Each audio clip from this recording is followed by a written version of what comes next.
Hello, my name is Jacquez Johnson, and I'm doing my oral presentation on Service Learning 1020-902. Now, the two people I'm going to cover is John Moore and Ralph Nider. The talk about what the organization they part of is Sinara Club and the Green Party. Alright, I'm gonna begin now. In history, before we have our Teslas, wind turbines, solar power, sunroofs, etc., our main source of power is ethanol and gasoline. But during between the 1980s and the 1830s is the sorry, I cannot speak. Industrial revolution where most of its chemicals spread around the US and harming a vast number of people. So in today's presentation, I will be discussing two individuals and two organizations, how they able to change the world with their mission and their actions. The two individuals are John Moyer, that's you pronounce his last name, and Ralph Nider. Along with two organizations to talk about is Sadia Club and the Green Party. Because I want to see how much they change the world due their time. First on our list is John Moyer, who is also known as John of the Mountains, which I thought he was like the king of the mountains or something like that. He was born on 1838 in the UK. At the age of 11, his father has a harsh disciplinarian and worked his whole family down from dawn to dusk by working on the fields. From there, Moore have a passion of observing the natural world. So much so, he became an inventor of carving wood and inventing like a clock and a device that can get him out of bed and out of wood. Basically, shoot, I have to reword that. Basically, he invented wood and he invented clocks and other gadgets that made out of wood. That's what I should have said. Sorry, I just went out one some. In 1860, he won prizes and rewards in the Madison State Fair thanks to his invention. During 1867, Moore had decided to take his view of nature to the next level and walk all the way from Indianapolis to the Gulf of Mexico. Beginning in 1874, a series of articles by Maya entitled Studies in the Sahara launched his successful career as a writer. He left the mountains and lived for a while in Oakland, California. From there, he took many trips, including his first to Alaska in 1879, where he discovered Glacier Bay. In 1880, he married Louis Wanda Slensel and moved to Martinez, California, where they raised their two daughters, Wanda and Helen. From there, he worked with his father-in-law and saw their fruit ranch with great success. But 10 years of acting reason did not quell more wanderlust. His travels took them to Alaska many more times, to Australia, South America, Africa, Europe, China, Japan, and of course, again and again, to his beloved Srinagar, Nevada. In later years, he turned more serious to writing, publishing 300 articles and 10 major books that recount his travels, impounding his naturalist philosophy and beckoning everyone to climb the mountains and get their good titan. More love of the high country give his writing a spiritual quality. His reader, where they be president, congressman, or plain folk, will inspire often more to action by the enthusiasm of more on unbounded love of nature. Moore also create parks around his years like the Yosemite National Park, Secretum Mount Rainier, Pelletier Forest, and Grand Canyon National Park. Moore Discovery is often called the father of our national park.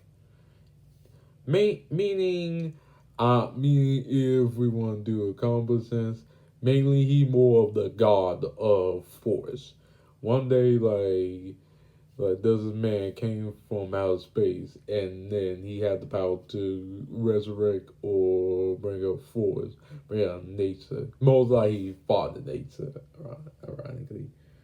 Um, in in 1892, Moore and a number of his supporters founded the SRVL-1020 in Merrill Woods. Do something for wildness and make the mountain glad. Moore served as the club president until his death in 1914. In 1913, at the year after the battle was lost in the valley, that more likeness to Yosemite himself was doomed to become Rushmore to supply the water need of a growing San Francisco. The following year, after a short illness, Moore died in the Los Angeles hospital after visiting his daughter, Wanda. His personal and determined involvement in the great conservation question of the day was and remained as inspiration for environmental activists everywhere. And since we're talking about Strata Club, let's explore the organization of his club. The Strata Club, as you know, is owned by John Moyer.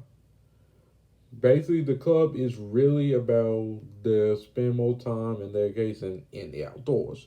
More of Yogi Bear. Like a Yogi Bear type.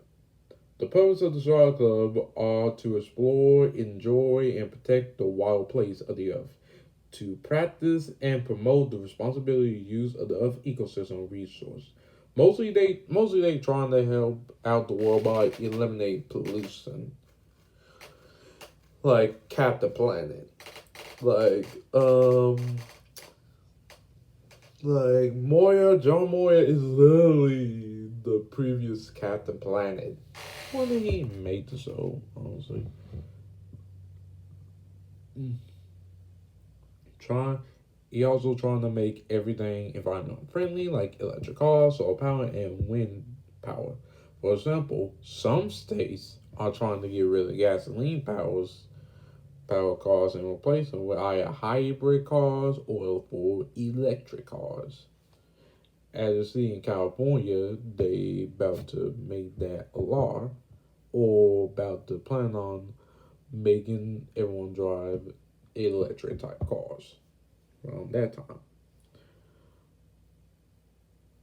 From their innovators, they have volunteers, advocates, and grassroots activists help them by protecting about 439 natural parks, winning passes of the Clean Act and Endangered Species Act, and replacing 281 coal plants with clean energy. They'll work with other partners, organizations, nonprofits, and campaign to build a diverse, inclusive motive that represents today American public. So John Moore has really impacted a lot of people, and his legacy is still going out strong. Now let's move on to Ralph Nader. Ralph Nader is born on February the 27th, 1934 in Winston, Connecticut. He is an American lawyer and was a four-time candidate for U.S. presidency as a consumer advocate. Basically, a consumer advocate is like when the people buys a particular stuff. That's what it really means. The son of Upstate immigrants, Nader graduated from Princeton University in 1955 and received a law degree from Harvard University in 1958. Nader soon became interested in unsafe vehicle design that led to higher risk of automobile accident and fatalities. He became a consulate to the U.S. Department of Labor in 1964, and in 1965, he published Unsafe any speed, which criticized the American auto industry in general for its popular products and attacked General Motors, aka GM. The car that practically made Buick, GMC, etc. Uh, cover automobile in particular. GM hired someone to spy on Nader, which involved him suing GM and settle in the settlement money. With the funds he got from the settlement, he he he was he used that money. He used that money to put his own business or own advocacy, so it can really make a change by giving to organizations, most notably the public citizens. Native Orion become involved in such as nuclear safety, infotainment trades, regulation of insecticides, insecticides. Sorry, I type my note down about to read and I cannot read it. Sorry about that. Me producing pest and reform, land use and banking. Now since the 2000s, the Green Party was in motion, and then he was a presidential candidate for the U.S. Green Party. And since we talk about that, I want to discuss the Green Party. The Green Party is basically a grassroots activist, environmentalist, advocates for social justice, nonviolent resistance, and regular citizens who have enough cooperate demanding policies. It's formed when the state level Green Parties came together in the mid 1990s. 30 years ago,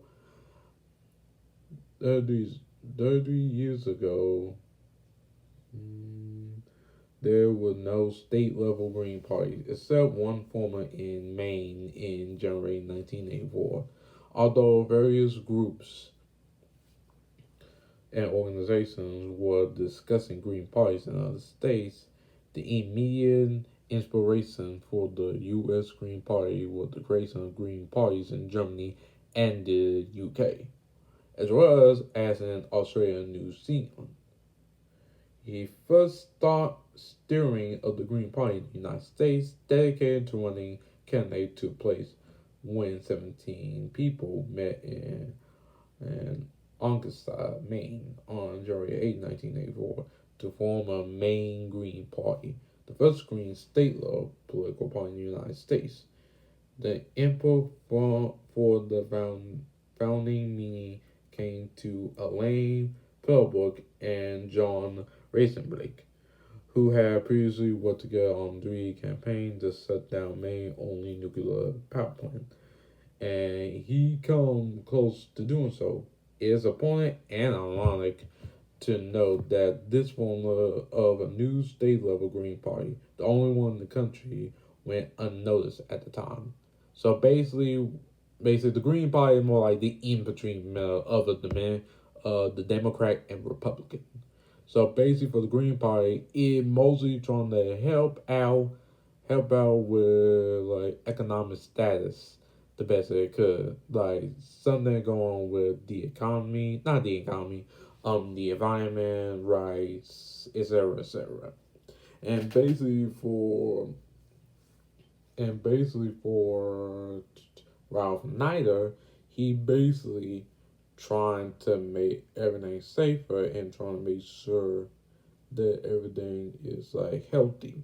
What's wrong with that? While most of Democrat and Republican, they really don't care, honestly, about what's going on in food, what the product they sell. All they care about money at the end of the day. So that is literally my oral presentation of my research on Ralph Nader and John Moyer. I hope you enjoy and I hope you have a good day.